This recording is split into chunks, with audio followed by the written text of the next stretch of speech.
Zach Seg of the gang hanging out in the studio. Troye Sivan. Hi. Hello, sir. How are you? F***ing awesome. That's good. I'm ready to take on the day. It's Nice. early morning in LA, not even 11 a.m. Yep. Feels good to be alive. To be honest, I woke up like 10 minutes ago. Yeah.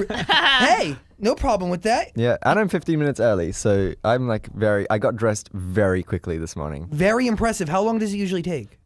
Normally I give myself 45 minutes, but today I gave myself like 15. And you look beautiful. Thank you. I'm pretty like that sure like sweater. everything's on backwards, but thank you. It like looks so comfortable. Thank you. It really is. You'll realize once you leave that like your sweater's backwards, your Yeah. socks are on wrong. Yep. Different socks. Exactly. Shoes are on the wrong feet. What is it like being you right now? It's really, really good right now. I mean, it's always good, but Yeah. right now it just feels really, really awesome. I'm just about to start. I'm going from here to my first rehearsal for my next tour. So I just finished touring. I played a bunch of shows across the US and then a couple in Europe, and I just did two in Australia. Oof. And now that tour is kind of like done and dusted, and we're starting to kind of prepare for the new, longer, bigger Yeah. set with like new lights and a new band member maybe, and like just some A new band member. yeah, just some more like we're just kind of building out the show and Cool. playing much bigger venues and everything like that. So the first rehearsal for that starts today. How crazy is it for you to be putting together your first major tour? I mean, it's going to be a world freaking tour. Right. Yeah. I mean, Like- it's crazy. I think the times where I realize that it's crazy is like someone will mention like, I don't know, Arkansas. Like you said to Yeah. me Arkansas before, and I'm like, am I going to Arkansas later this year? I don't even know. But so like that's when I kind of realized that it's really I'm going to get to see the world this year in places that I probably have never even dreamt of going to. So yeah, it feels really, really exciting. When you're up there performing, and I've watched your performances, right? By the way, like your dance moves. I'd hardly call them dance moves. I but mean, They're moves for sure. dude, you move very fluid. It's very nice. Thank you very much. Like it's good. It's a combination of like sensual and then like a Right. little bit hipster. Right. I like the vibe. I tried to do it last night in my apartment alone. Yeah. Cool, failed. Zach. Do you know what? That was like one of the things that I was most concerned about before I started rehearsing for the very first show, because I was just like, I have no idea what I'm going to do on stage.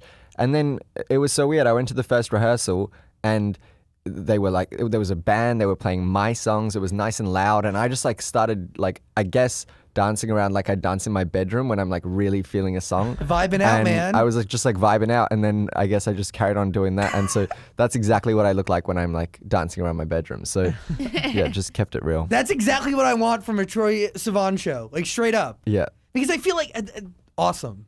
When you hear a band playing your music for the first time. Yeah, and it's so loud and there's like people screaming. How are you not supposed to vibe? Right? You know what I mean? Yeah. Is that crazy? Do you think back in that moment to what? I think back to like wanting that when I was, like 4 years old, and I'm like, now it's actually happening. So yeah, I think back to just like how badly I've wanted this for a really long time, and just how crazy it is that it's like actually happening. Let's go back in time a little bit. Cool. You're in Perth. Yeah. You said your parents first realized you were able to sing when they heard you singing Madonna's Like a Prayer. Mm-hmm. It was the only song you listened to. Yeah. They said you sounded like Madonna. They said so. I don't know. I want to hear the recording. Yeah.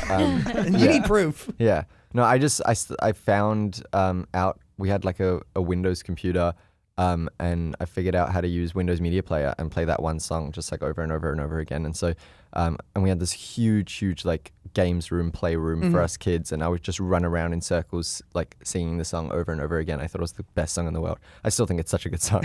But yeah, and then my parents just like, I guess, overheard me and just thought, that sounds pretty good. When did songwriting become a thing for you? To be honest, I think it's always sort of been a thing without me realizing it necessarily. I've always like written little things. Like when I was really, really young, when I was like, I'm talking like 5 or 6, we had a tape recorder, and I took like a fan because it was so hot in Australia that I took like, just a fan to blow air on you. And when you talk through it, it makes you sound like a robot. I thought that was like a cool Britney Spears effect. And so I put the tape recorder on the other side of the fan, and I wrote a little song and recorded it through the fan, and it didn't work, but I still thought it sounded okay. So you're like a technician and songwriter. I was trying An everything. engineer. Yeah. So I don't know. I now realize that I've kind of been doing it without realizing my whole life. Yeah. But I wrote probably my first like what you would structurally call a pop song probably when I was about 14 or 15. Do you remember those lyrics at all? Yeah, I do some of them. I mean, to be honest, the one that I probably like first ever finished was a song that I uploaded to YouTube called "The Fault in Our Stars," and that's the one that actually ended up getting me signed to my record label. So, Like that was pretty interesting too. You get signed in 2013. You don't release an EP and you don't really announce it for a year after that. yeah. But that's all because you keep your fans in lockstep with everything that you do.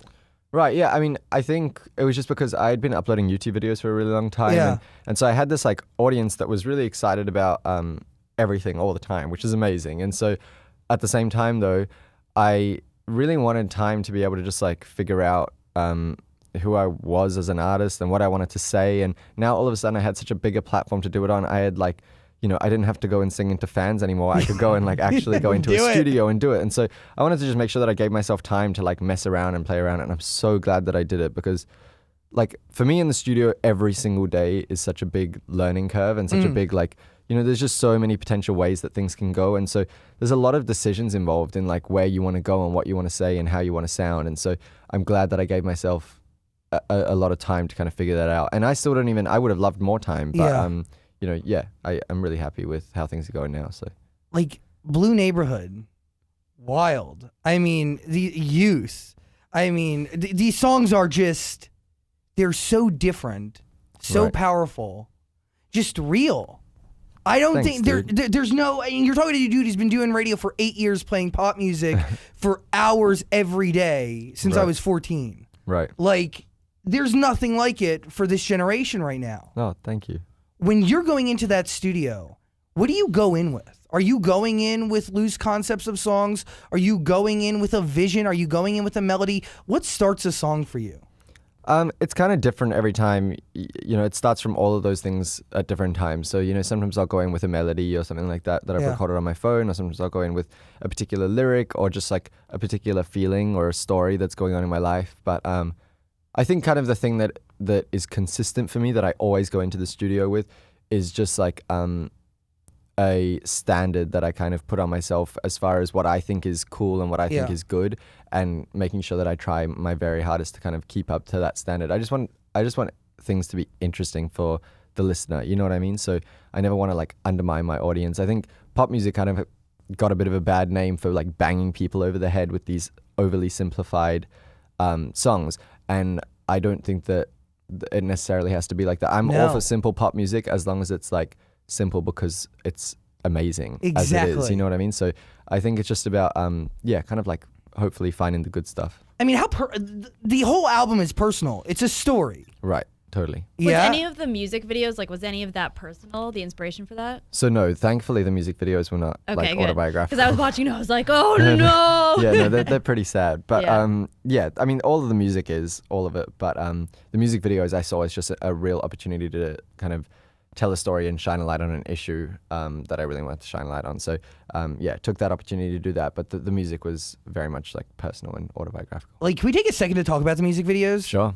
I mean, power. No, thanks. Like, insane. Thanks. And here's what I got to do. I got to thank you, and I got to fangirl a little bit here. Yeah. I got to thank you for bringing forth love equality, Right. for bringing forward genuine and real love Right. to the mainstream community, and inspiring young millennials and Right. Gen Z. Right. You're inspiring the next generation of this country. Thank you know, you. and I see it every day. I mean, radio in these communities across America, they're it's the backbone. You go into Alabama, Montgomery, and Mobile, or you go into Flint, Michigan, or Wichita, Kansas. Radio is everything to them. You know, all the 12, 13, 14, 15-year-old kids, it's all they're attached to. They're all they're doing is following you. Right. They're being raised and they're coming up knowing that love is love no matter what. Something that their parents didn't instill in them, and something that their parents might still not believe in. So when I listen to your music and I really get a chance to soak it in, I can see the power from all different sides. Oh, and a awesome. music video like that not only tells such a beautiful story, right? Right. But expresses really that love is blind, almost. Love matters no gender. It doesn't matter. Right. Did you hope to be like a voice of the LGBT community, or do you think it just like came with the package? I think it just sort of came with a package. It's just like, you know, I'm an LGBT person and I got given this platform. And so I think, you know, I saw Aziz Ansari and the whole crew who made like Master of None. I saw their thank you speech at the Golden Globes, I think it was. and they were like, thank you to all the straight white guys for like dominating TV saw for that. so long. It's so funny. Because now like anything else seems really radical and different. Yeah. And that's kind of how I feel a little bit as Yeah. well, because I'm like, I'm literally just making a music video about like, you know, love Yes. and the people that I love, and it seems like this like mind-blowing Yeah. thing. So no, but I mean, of course I did, you know, I definitely have, you know, things that I feel passionate about and issues that I feel passionate about that I want to be able to talk about and want to be able to kind of just, you know, share my views on it. And I think as well, the thing that's so exciting right now is that like you said, the internet has kind of, people are getting Twitter accounts and Facebook accounts and Tumblr accounts when they're like 12, 13. Yes. And like, that is a really early age to be realizing that there is other opinions and viewpoints and other perspectives than your own and your parents. You know, I think that that's something that like people didn't realize before, is that you can kind of believe something other than your parents, Yes. or believe something other than like what your town believes, because there's this whole world out there online that is kind of showing you that there are other, you know, other viewpoints and 100%. other, you know, perspectives. So I think, yeah, times are changing a lot quicker because the internet is kind of letting people form their own opinions for things, because there's every opinion out there. You can kind of like take it all in Yes. and then make your own decisions afterwards. And I also feel like it really proves to the power of music, because Right. like I don't even think youth is going to be so huge. I don't even know if it's 50% there yet. Like it's Right. growing and it's going to get there. Oh, thanks, dude. Like it's crazy. Is it scary for you releasing that series of music videos, or releasing songs that are just so deeply personal? I mean, you hide your secrets in these songs. Right. If somebody really wanted to, I mean, I'm sure they can read through the lyrics and like decode everything. Right. Maybe. I think so, yeah. I mean, it's all in there. It's just about if they can decode successfully. And the Yeah. thing is that even if they can, they don't necessarily know that they have. So it's like, I don't have to, you know, confirm or deny. Yeah. So I just leave it out there and, you know, I don't know, if someone figures it out, good for them. Is that why music is so powerful for you? Because like I think it's pretty interesting, right? You share your entire life online, and music is just like another place for you to share, but to share really secretively and like to get your life out, but like not have people know, to have people Right. guess, to have people relate their lives to your life without them even really knowing. Right. I think the thing for me, so yeah, I share a lot online, but Yeah. there's a lot that I also don't share online, and I think that that's all in the music, you know what I mean? So it's all just like stuff that is super, super deeply personal, even to the fact that, you know, I co-write a lot of my songs, so I'm in the studio with other writers and other producers and stuff, and sometimes it's like, I don't even want to necessarily tell them what a lyric is really about to me, you know what I mean? I'll just be like, I really like this lyric, and put it in there when like, I know, and maybe I'm the only person who knows just how much that lyric like cuts me up on the inside, and I'm like, oh my God, I hope that X never hears this song, or I Yeah. hope that, you know what I mean? So yeah, it's very super personal to me, but again, I don't really mind because it's kind of cryptic. But keeping those secrets, I mean, there must be a side of you like in your mind. It's like, you know what?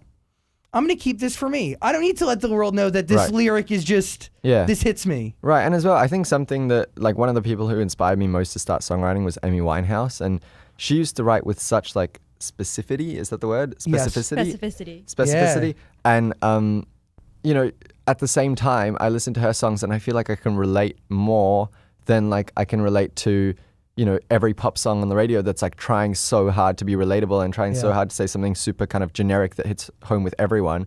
I can relate to Amy Winehouse singing about like the most specific little tiny element in her life, because I can feel that it's real. And like, I think that it's more the emotion or the feeling that you relate to necessarily, rather than like a specific lyric. And so I just wanted to make sure that even if I was singing about the most specific thing in the world that to me feels like only I'm the only person in the world who's ever felt this way, Yeah. I kind of can guarantee, after being a music listener, that there's other people in the world who have felt that way and will kind of connect and be like, oh my God, I thought I was the only one who felt like this, but no, you know, this person who wrote this song is feeling the same way. So Is there anything that's like off limits to you, like songwriting wise? to be honest, in songwriting, I don't really know. I don't think so. I've not hit that limit. I've written about a lot of stuff. So yeah, I don't think so. Unless I'm like too embarrassed to say it in the writing room, or if it's like too personal to, I guess, no, yeah, not really. No, if I'm too embarrassed to say it in the writing room, then I guess not. But then I would probably go and write the song alone at home. Yeah. Do you do that? What? Do you keep a diary or a journal? I keep a note in my phone that I, write a lot of stuff Yeah. in. And then I have kept journals at like different points in my life. It's just been like hard with traveling and everything like that. But yeah, I have journals. Is there a part of you that's like scared with all of this? Like, when did you realize that your life was never going to be the same? Like, at what moment? Well, that's the thing, is that I think I'm like I'm very comforted by the fact that I believe that I can go home at any point. I can go home to Perth. Always home in Australia. Yeah, I just went home for a month, and like I have the same friends that I've had since I was 2 years old there, and my family still lives there. I still live at home. I don't rent a place anywhere. Hell yeah, that's cool. I don't have a car, so I drive my parents' cars. But that feels right, doesn't it? Feels like so right. You were And just there for a few weeks, right? yeah, I was just there for like a month, and it felt exactly the same as it felt when I was like 10 years old. And so that to me, I think has been a very, very important part of kind of like keeping me sane and grounded. Because I feel like what I'm kind of experiencing right now is so unbelievable and so amazing. It's almost not real, you know what I mean? And there's a lot of this that like isn't actually real, and a lot of people who like, you just, I feel like if you were to take this on as your real life, what I'm currently experiencing, and then it can be taken away from you so easily, or something can go wrong so easily. How scary is that though? Right. And so for me to know that there's always that like that fallback and that basis and that like very, very real thing of like friends, family, Australia, home, you know what I mean? I think that has kind of kept me sane the whole time. Like, you really do need that, because you hit the nail on the head, right? All of this can go away tomorrow. And if it becomes your everything, then like what's left after that, you know? How do you keep it from consuming you? I think going home every now and then puts things in perspective. And then other than that, I mean, it pretty much does consume me, but I love it, so I'm completely fine with it consuming me, as long as I always remember that there is that other side. There is, home in Perth, and like I could go and like, if everything else failed, my life wouldn't be over. I can go and like become a graphic designer and just make songs at home if I have to. You know what I mean? Like, of course I would still songwrite and I would still make music, and I would just do it a little bit differently. Do you dream of that at all? Like, no. No? No? Yeah, no, I want to do this for sure, for the rest of my life, but knowing that that's an option, I think is something that's an important ingredient to this whole thing going well. How beautiful of a place is Australia? Oh my God. I've never been there, but like Australian people are my favorite people in the entire world. Oh, really? I have so many Australian friends. Yeah. I felt like for a period of my life, Dan can attest to this, like I felt that I was Australian. Really? Yes. Yeah. I'm obsessed with it, but I'm so biased. Of course. I mean, like, yeah, life is there. But like the people I feel are so beautiful, so genuine, so real. I hang with them the right way. What about the creatures, though? There's a lot of creatures. Yeah. So? They're massive. Do you remember that picture we saw? There was like a 5-foot lizard on the side of somebody's house. We always I'm cool call with it. that. We always call it the land of nope. Yeah. Like, Nope. I used to like be close to someone from Australia, and I always thought I would go visit, but I was like, what if I wake up and there's like a spider the size of my hand on my face? And she's That's like, okay. Right. she's like, that's fine. Yeah. Yeah. No, I've had friends, quick little anecdote. My one friend, she woke up in the middle of the night, felt something tickling in her nose, right? She was like, oh, this is a bit weird. I don't like this. She went to the bathroom, started like blowing her nose. Nothing happened. There was nothing in the tissue. She goes back to bed, and all of a sudden, like, the tickling is now like a fitting. It's like going, and then stopping, and then like, and then stopping. And she again goes and blows her nose. She's like really, really upset by, this, but she assumes that she must have got it out because it stops fitting, right? Next day, she goes back to sleep. Next day, she wakes up and she sneezes, and into her hands is a cockroach. Oh my God! Yeah. So this is like my close friend that this happened to. No. And she's got a photo of this like cockroach in her hand, and it was a big size cockroach. So it went up her nose and died up there, and then she like sneezed it out the next day. Nope.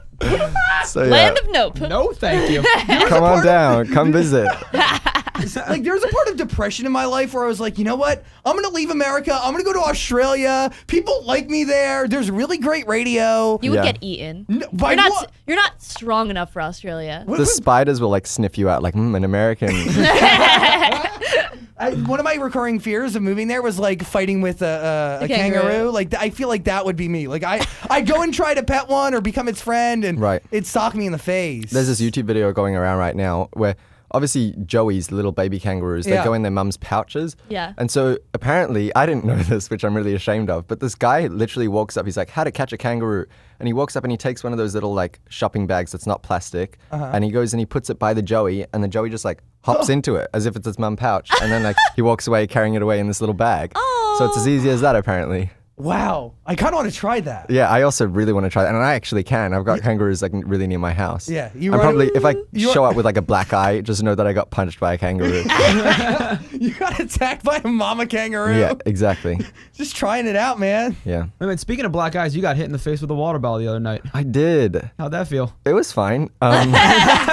No, I was on stage in Sydney, and it was my biggest show that I'd ever done. I was having the time of my life. Yeah. I had so much adrenaline, and then somebody threw a bra onto the stage, right? Hello. And so I picked it up, and I was like, I made a joke being like, I think you're at the wrong show. And then, so then, though, me talking about someone throwing something kind of encouraged more throwing. And so all of a No. sudden there was like glow sticks coming at me, and then like 2 seconds later, I really, really like Nutella, and my fans Okay. know that I like Nutella. And so someone like lightly kind of lobbed a big jar of Nutella onto the stage. It narrowly missed me, but whatever.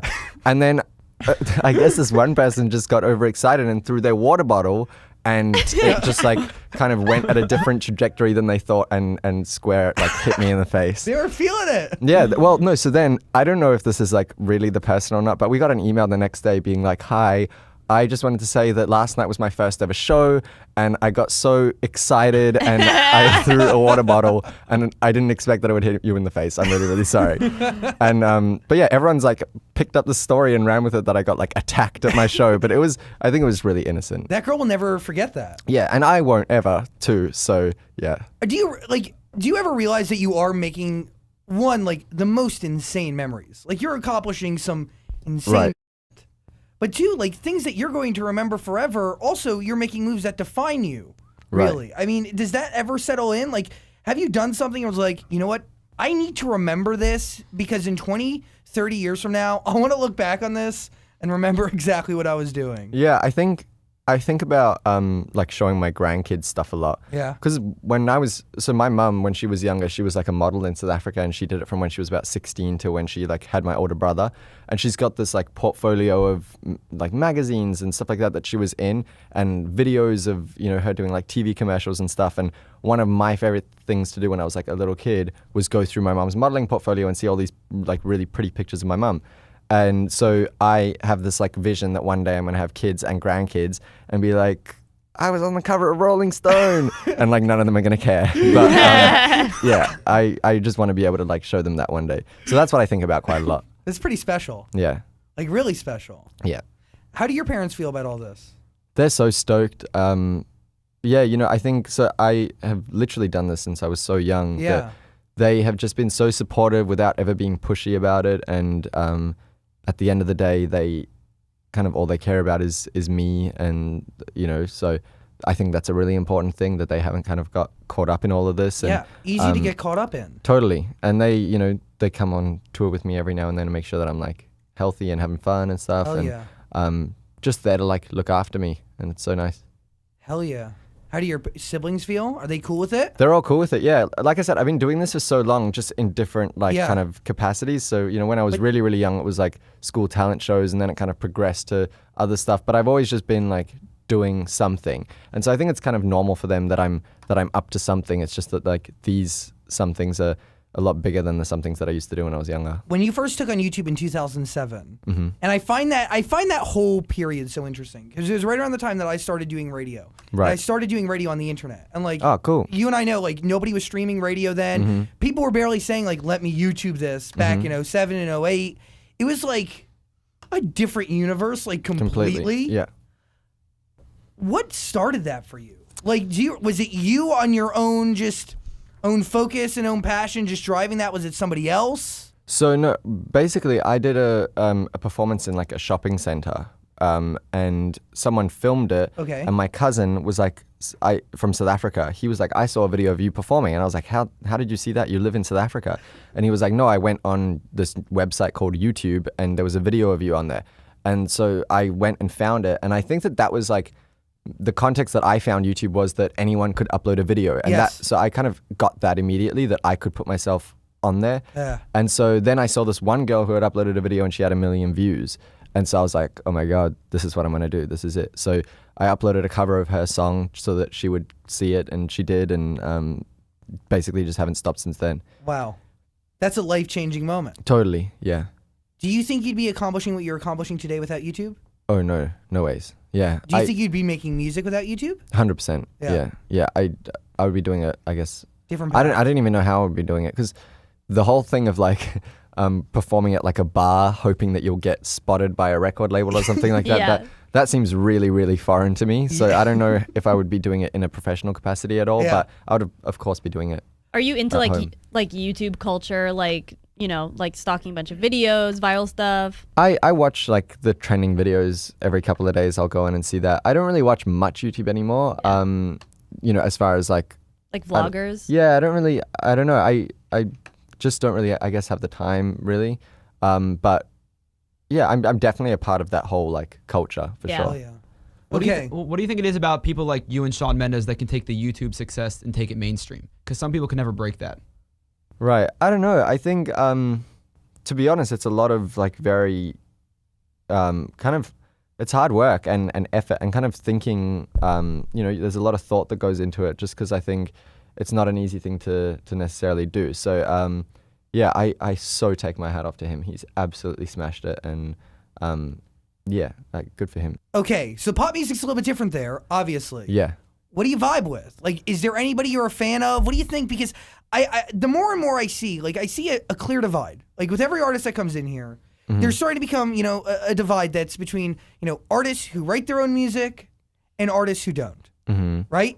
Artists who produce their own stuff too, artists who don't.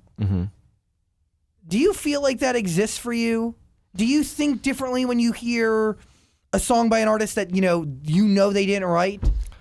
Not really, because I think I appreciate both skill sets kind of thing. You Yeah. know what I mean? Like I hear let's say a song by an artist that I know didn't write the song, but their vocal sounds amazing on it. Like they sound incredible on it, and I feel like no one, you know, I feel like that's the reason that person is a star, because they're like, as a person, they're magnetic. People are like drawn to them. Yeah.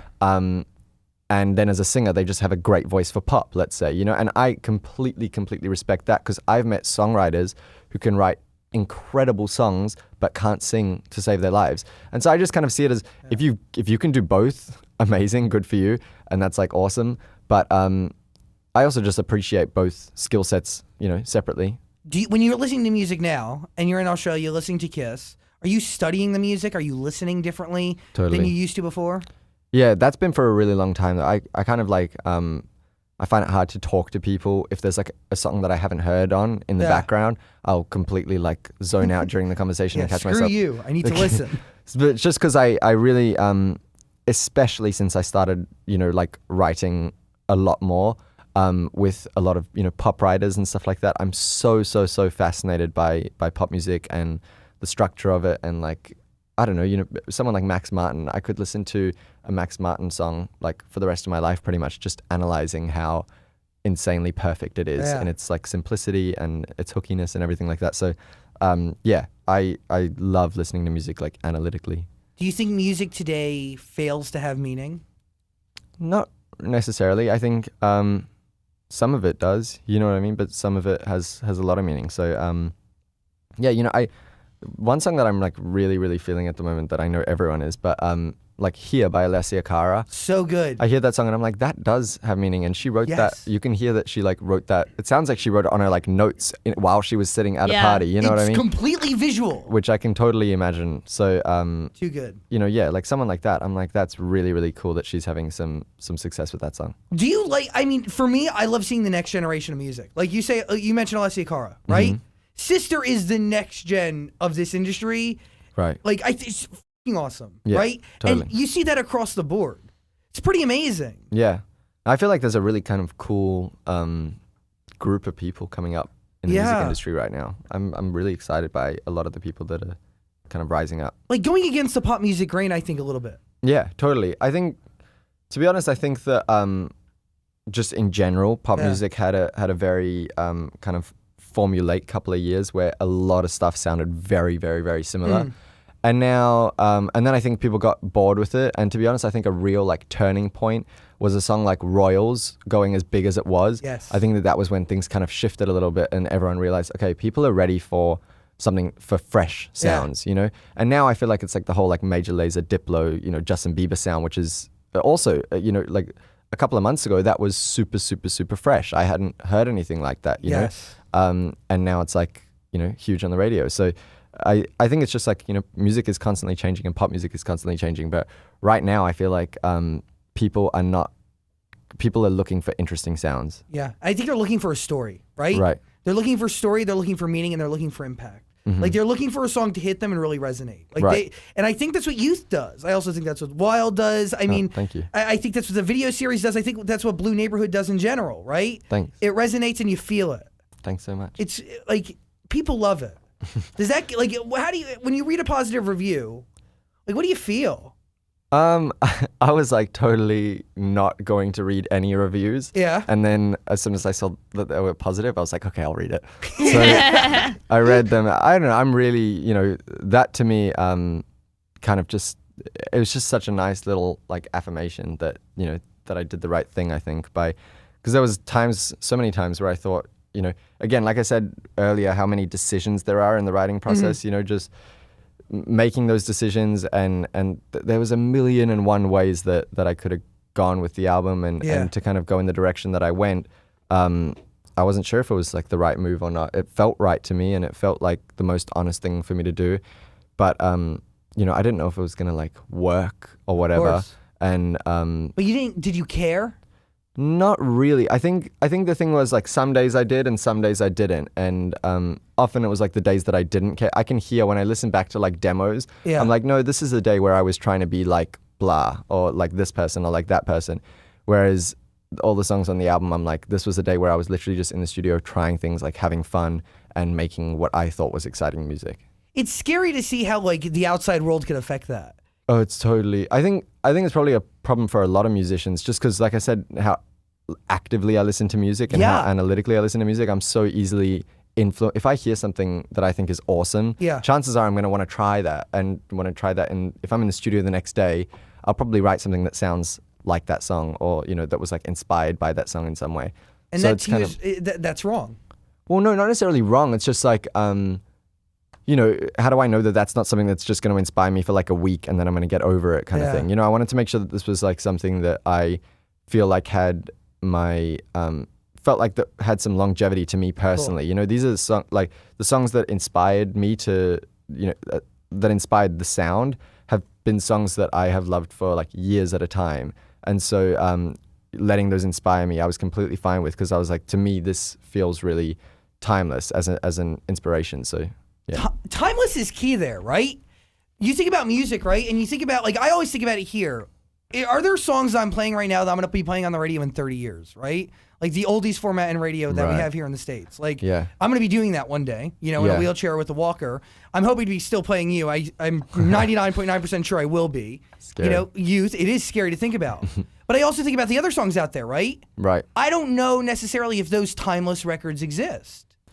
Well, it's so weird. I was thinking about this the other day. I was on a flight, and in the music category, there was a classics category. Okay. And there was some albums from like 2007, 2010 already that were in like the classics, you know, folder. That's a stretch. Well, the thing is though, is it? I don't know. Like Frank Ocean's album was in there, and Lord's album to me is like a classic that I think people still will be playing in 30 years. So, you know, I think that there is certain songs and certain artists that have done that. Is Blue Neighborhood timeless? I have no idea. I don't know. I would hope so, but not for me. I don't know. I know that I'm very like critical of myself. You know what I mean? So I reckon if I took a long break and then came back in like 10 years, I really hope that I would be like, yeah, go 20-year-old Troye, you did a good job. But right now I've like lost all perspective because I just made it and I'm so like exactly in it, you know what I mean? We'll talk again in like 6 months to a year, maybe a little bit longer. Cool. And it'll officially hit that category. Okay. Do you think about having a career like Adele, release an album, go away for, I don't know, 4 or 5 years, then come back?